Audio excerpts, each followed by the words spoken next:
The Idries Shah Foundation podcast. Practical psychology for today. Featuring the works of Idries Shah, narrated by David Ault. Welcome to the Idries Shah Foundation podcast. In this edition of the podcast, we will hear selections from Seeker After Truth by Idries Shah. This audio is made available by the Idries Shah Foundation. Part 7. Remarks at the Dinner Meetings.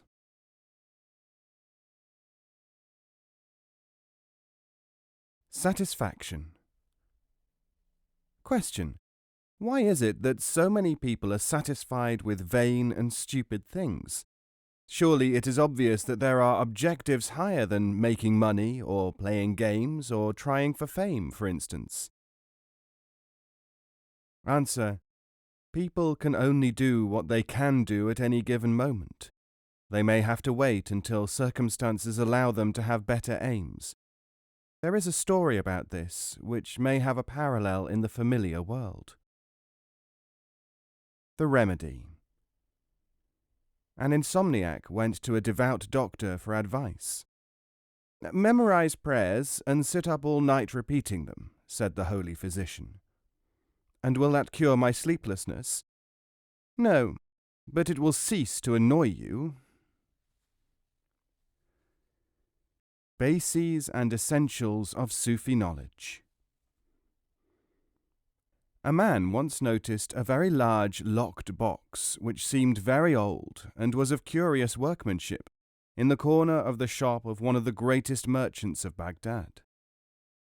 On the outside was inscribed, "The Bases and Essentials of Sufi Knowledge." Now this man was interested, for he had been reflecting about the Sufis for many years, and reading their works and about their lives. He bought the box for a very large sum of money and took it home.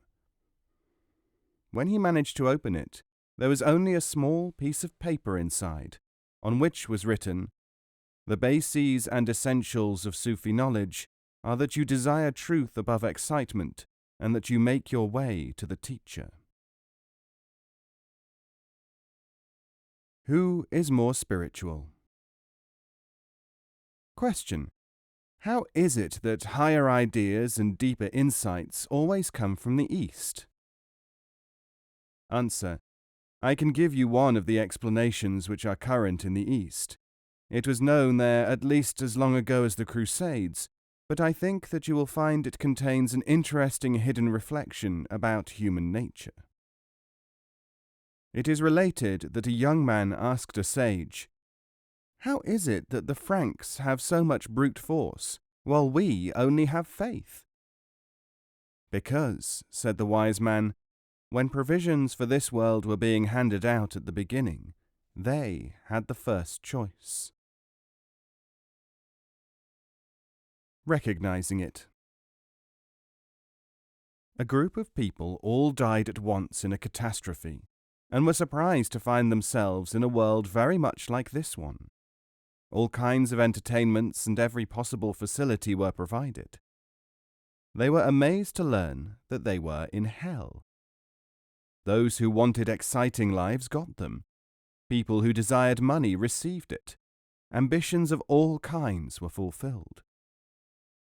There were many demons in attendance who helped everyone to do what they wanted. One day, known as Complaints Day, a number of the inmates went to the controlling demon and said, "We have a wonderful life, parties, riches, excitement, but we seem to be withering away, become unattractive to each other little by little, lose the belongings that come to us so easily." "Yes," said the fiend, "hell, isn't it?"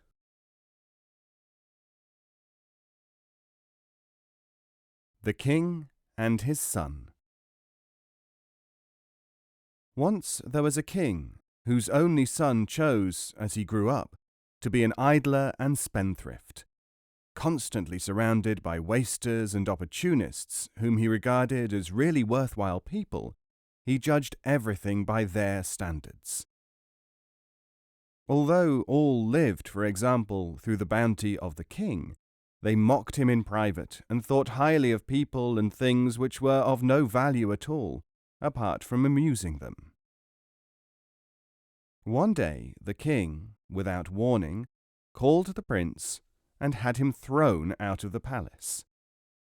Unhappy and bewildered, the youth went from one of his friends to the next, seeking sympathy and comfort, asking for help. But none would aid him, apart from saying that the king must be an evil man, and there surely was justice somewhere, probably as far from the palace as could be.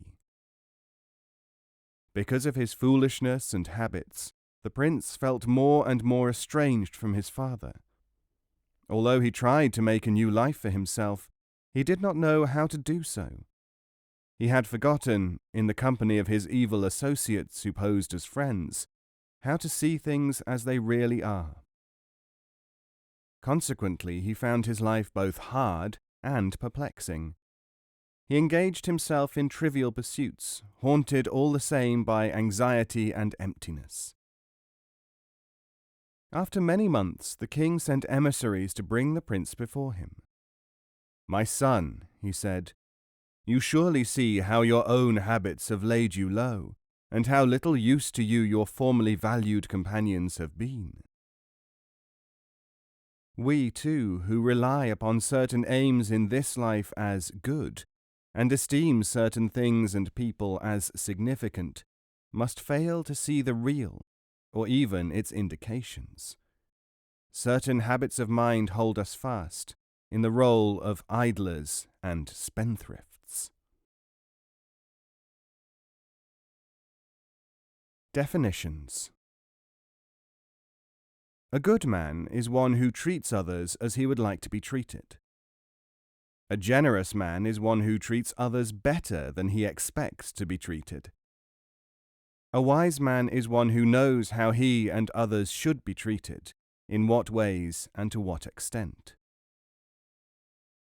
The first man is a civilizing influence. The second man is a refining and spreading influence. The third man is a higher development influence. Everyone should go through the three phases typified by these three men. To believe that goodness or generosity are ends in themselves may be good or it may be generous. It is, however, not an informed attitude, and that is the most good and most generous we can be about it. If someone said, "Is it better to be good, generous, or wise?" one would have to reply, if you are wise, you do not have to be obsessed by being good or generous. You are obliged to do what is necessary.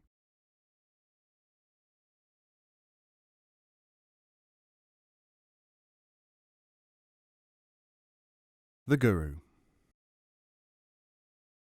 The East teems with people who are seeking knowledge and have come from the West with no background to enable them to recognize it. And it is seething, too, with tales about these people and their peculiar ways. When you meet them back in Europe or America, and they tell you how they found truth, take it with a pinch of salt. One of my favorite stories of these unfortunates is this one. Only a matter of time. A Western seeker after truth went on a journey to the East with a number of photographs which a friend had given him of a supposed spiritual teacher. To make it easier, the friend had sent him 8 pictures of the same man, taken from different angles. After some weeks, such is the multitude of alleged mystics in those parts, he got a postcard from his friend which said, "I have located and been spiritually elevated by 7 of the great men whose photographs you sent me, and I am hot on the trail of the 8th. Critiques of Sufism. All current critiques of Sufism can be assessed when it is realized that analysis, discussion, and investigation of opposing arguments show them to be based on one or more of these few simple factors. 1. a desire to maintain intact in his mind ideas or assumptions which the critic fears Sufi thought threatens. 2. A desire to find in Sufism an oversimplified system, failing which the critic may well oppose the form with which he is in contact, or else oppose all of Sufism. This is due to failing in the search for a mental model of Sufism which the critic may accept, one which accords with his prejudices, however formed. 3. Lack of information and relatively shallow study. Sufi thought and action being so widespread in various languages, cultures, and times, scholars and students often mistake a local manifestation for all of Sufism, or the real Sufism. A variety of this is found in personality worship, when loyalty to an individual Sufi teacher causes his followers to regard emphases which he has made as sacrosanct, and those which he has not made as heterodox. This is only a normal development in cult formation and is, of course, taking the student out of Sufism into factionism.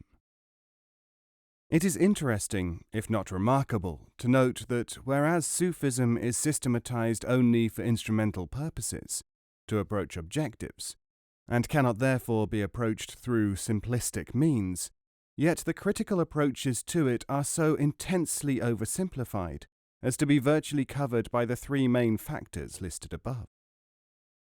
Innumerable books, reviews, letters, and lectures which have been analysed during the past decade or so show an overwhelming ascendancy of reactions to Sufism, which fall within these categories.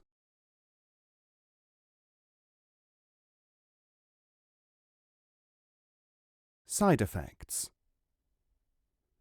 Question. Since I began to study Sufism, there have been many difficulties in my life, or it may be that I notice things more than I did. I often feel that the disadvantages are greater than the benefits. Answer. This is a typical question, and one of the interesting things about it is that an equal number of people say the very reverse. Both comments, of course, emanate from the shallower part of the mind, and have to do with expectation. This part of one's mind is very well represented by various animals in fables and other literature. The situation of this questioner can be summed up in the saying, "A donkey drank from a pool, and then complained that his chin became wet."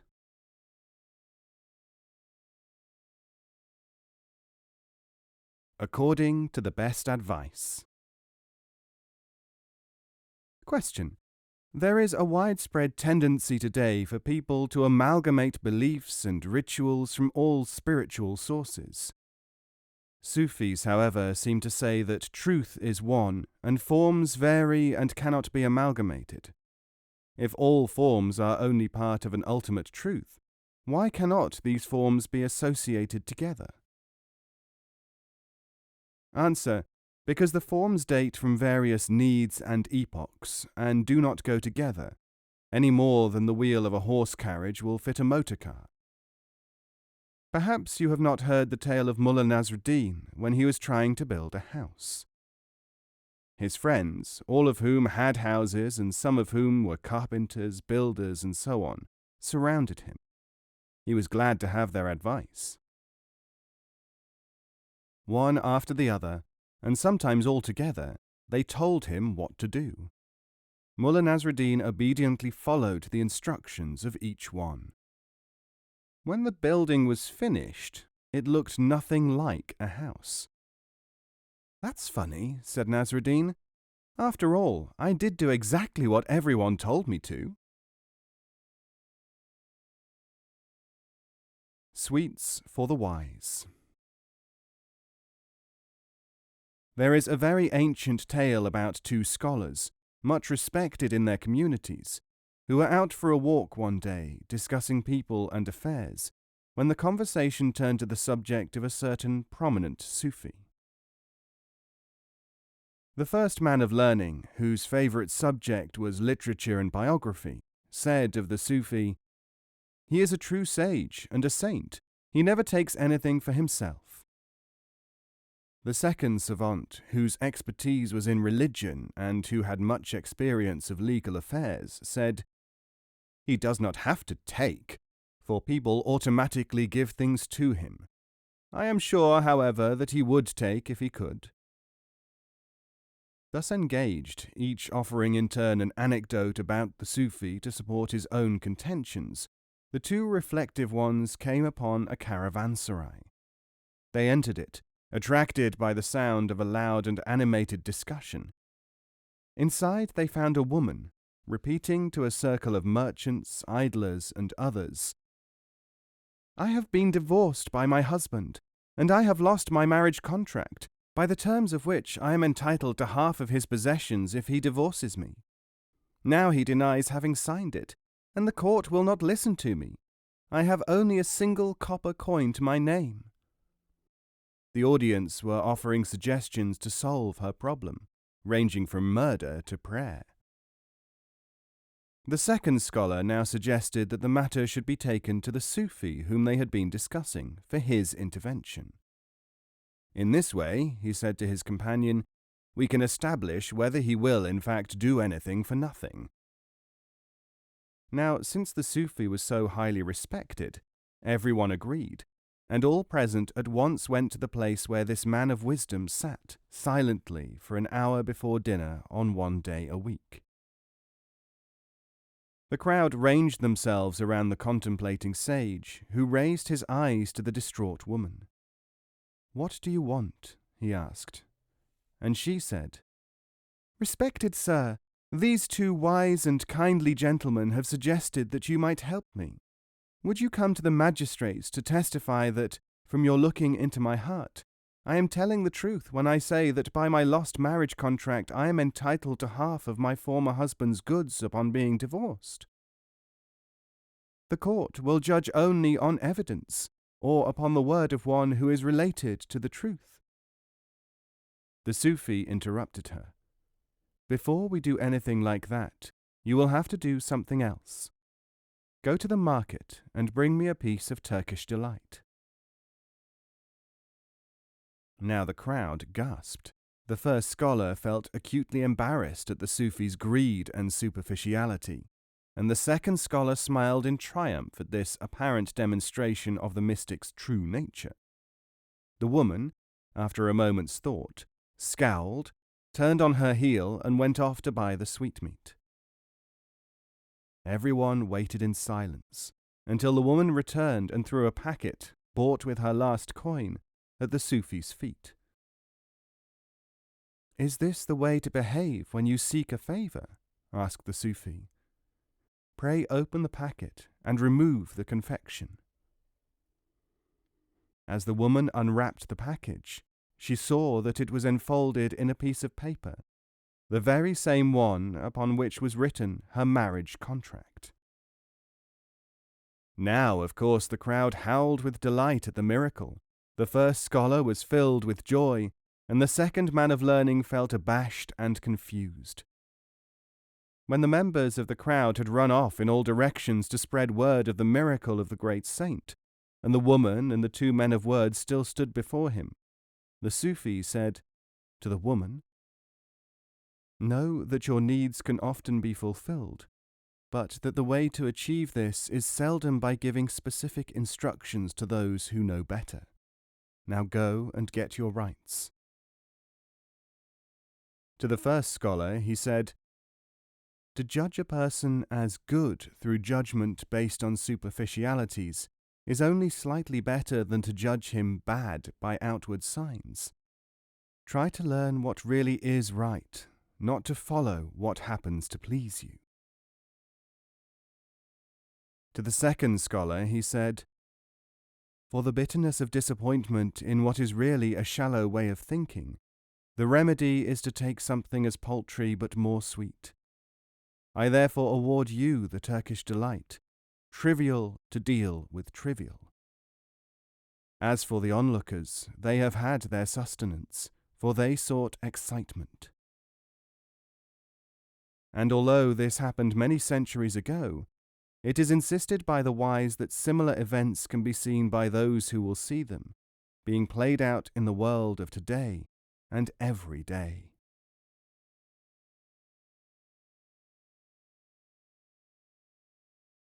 Alarm.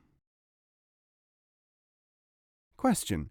The dangers of personality worship and the need for everyone to find his own way are the most attractive statements of a certain guru, who has many disciples all over the world. Should he not be listened to? Answer. There is a saying, "Do not fell a tree which is giving shade." Many people imagine that such gurus as this are holy and useful. They are, in fact, providing a distinguished social, though not a spiritual, service. Those who need this shade should certainly have it. As for others, they should be able to know what is shade and what is something else. The way to determine this is to look and see whether, in the words of another proverb, some people are feeding a flame and crying fire. A basic pattern. If you collect a number of the most frequent reasons said to be given by women to explain why they want something, you might be rather surprised when comparing them with supposedly less frivolous desires. I shall give examples from two lists. The first, reasons or justifications advanced by women. The second, taken from my own files, actual examples of reasons given to me why various correspondents think they should study to be Sufis. Number 1. It is good for my morale, versus I want to be happy or fulfilled. 2. It is from Paris, versus it is from the East. 3. Everybody has one, versus everyone is entitled to knowledge. 4. Nobody else has one, versus it is rare knowledge or for the few. 5. It is cheaper in the long run, versus it may be harder but it is more real. 6. It is different, versus it is different. 7. I have waited so long, versus I have waited all my life. 8. I like it, it must be right, versus something tells me it must be true. 9. I have always wanted one, versus the need has always been in me. There is no doubt that both the wanting of the adornment and of the more subtle spiritual satisfaction are varieties of an acquisition impulse in these cases. Sufis are aware that this stage must be passed. To get beyond this acquisition point, it may be necessary to reach it first, recognize it, and then discard it. There are 3 useful reflections which apply to the description and superseding of this state. 1. If I worship you for desire of paradise, exclude me from paradise. If I worship you for fear of hell, cast me into hell. Rabia. 2. The donkey which brought you to the door is not the means by which you enter the house. 3. First repent. Afterwards you have to repent your repentance. Impact. It is characteristic of the primitive to regard things which are felt strongly to be of great importance.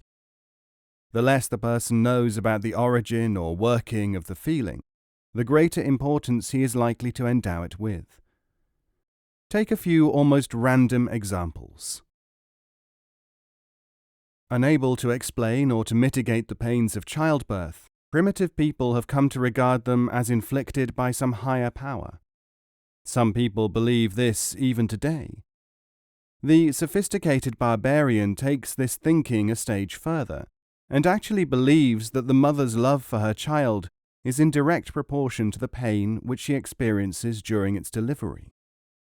This tells you nothing about mother love, but everything about those who believe this.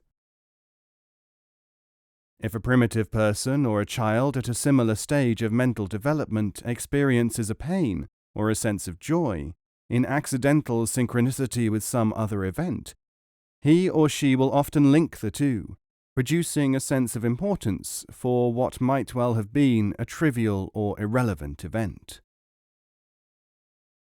If you follow up the history of an individual who regards some personality as being of great importance in his life, you will always find that the personality has at some time engendered strong feelings of some sort in the other person.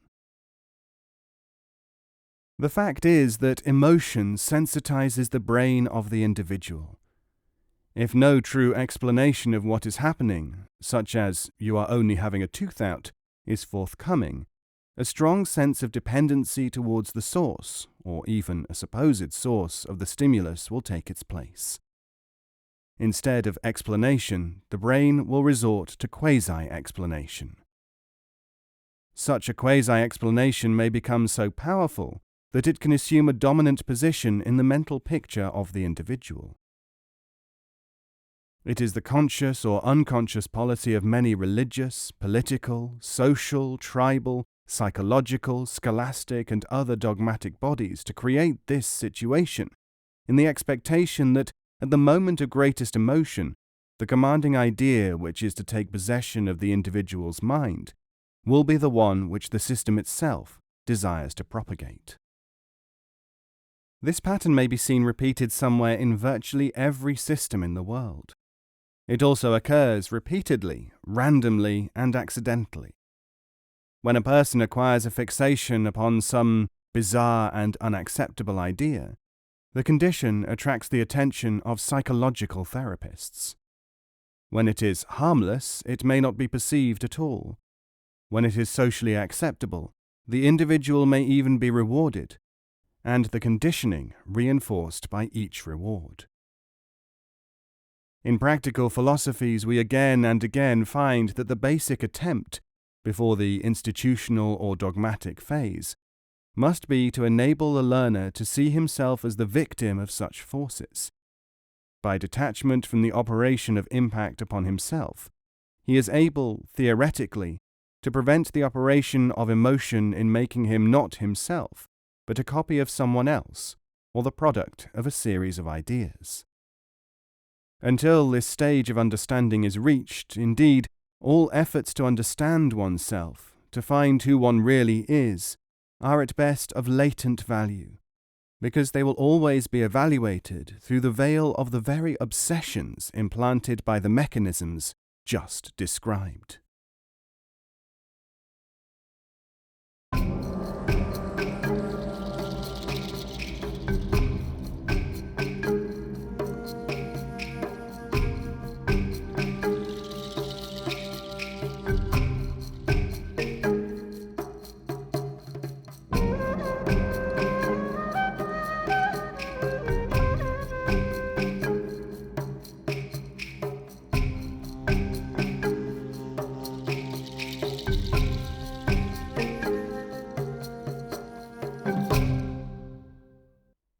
This podcast is copyright 2018, the Idries Shah Foundation.